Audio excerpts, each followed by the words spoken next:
స్వరము మధురం, నీ ముఖం మనోహరం, నీ స్వరం నాకు వినబడింది, నీ ముఖం నాకు కనపడింది అని ఎంత పిలుస్తున్నాడో ఆయన. ఆ ఒక్కని పక్కన పెట్టి మిగిలిన చెత్త అంతా దేవులాడతాం. మన బతుకులే విట్టదగలబడ్డాయి. అన్నీ నా దగ్గర ఉన్నాయి రా బాబు, నా దగ్గరికి రెండు నాయనా, నా దగ్గరికి రా తల్లి, నా వైపు చూడు, నన్ను కోరుకో అని దేవుడు చెప్తుంటే, ఉండు ప్రభా నువ్వు ఏడికి పోతావు కానీ లోకం అంతా పోతుంది అని ఆ ఒక్కడిని పక్కన పెట్టి మిగిలిన చెత్త అంతా కోరుకొని బ్రతుకులన్నీ ఇట్లా తెల్లార్చుకుంటున్న పరిస్థితి. ఎక్కడ నువ్వు ఏ అడుగు వేయాలో, ఎక్కడ నువ్వు ఎలాంటి నిర్ణయాలు చేయాలో, ఎప్పుడు నీకేది కావాలో, ఎప్పుడు నీకేది అవసరం మొత్తం చూసుకుని దేవుణ్ణి కోరుకో. ఆయనకి విలువనివ్వు, ఆయనకు ప్రధాన స్థానం ఇవ్వు, ఆయనకు భయపడు. ఇక దేనికి భయపడనివ్వడు నిన్ను, అన్నిటికీ చాలినవాడు. అర్థమైంది అనుకుంటున్నాను నేను. ఇక దేవునికి భయపడితే నీవు ధన్యుడవు. దేవునికి భయపడుతూ కూడా మళ్ళా సమస్యలకి, శ్రమలకి, భవిష్యత్తులో ఏం జరుగుతుందో అనే విషయాలకి నీవు భయపడకూడదు. నువ్వు నా మీద అనుకున్నావు కదా, నాకు భయపడి నన్ను నమ్ముకొని ఉన్నావు కదా, ఇక దేనికి భయపడొద్దని దేవుడు చెప్తుంటే మళ్ళీ వేరే సమస్యలకు కూడా భయపడతారు కొంతమంది.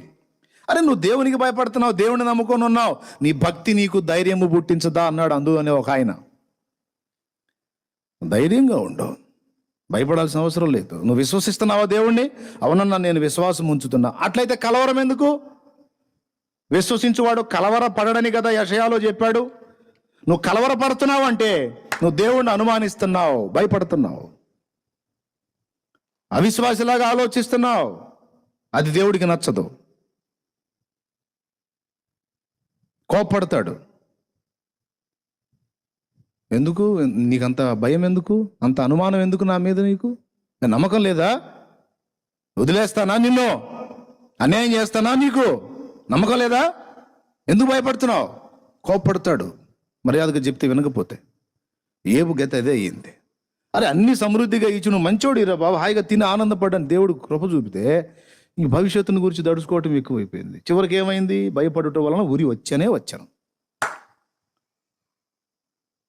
భార్య ఏమైద్దో అనుకుంటే భార్య రివర్స్ అయిపోయింది. ఎందుకు బతకాల, సావరాదు అంది. పిల్లలకి ఏమన్నా అయిద్దామంటే మొత్తం పోయారు.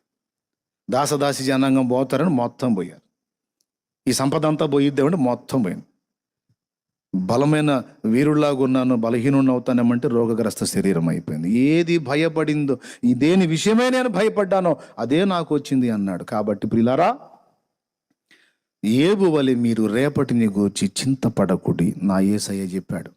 ఏనాటికి ఆనాటికి చాలు. ఇక రేపేందో తర్వాత ఏందో అంటే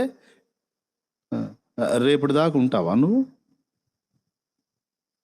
రేపటి దాకా ఉంటావా? కొంతమంది ముసలోళ్ళు నా దగ్గరకు వచ్చి, అబ్బాయి అయ్యా, మనవడయ్యా, వాడి భవిష్యత్తు ఏందో నాకు అర్థం కావట్లేదయ్యా, వాడి భవిష్యత్తు నాకు అర్థం కావట్లేదు అంటారు. మా నాన్న అంటాడు, సందకాడు తెచ్చేవాడి కోసం సగం పొద్దుగాడు తెచ్చేవాడు ఏడిచాడంట.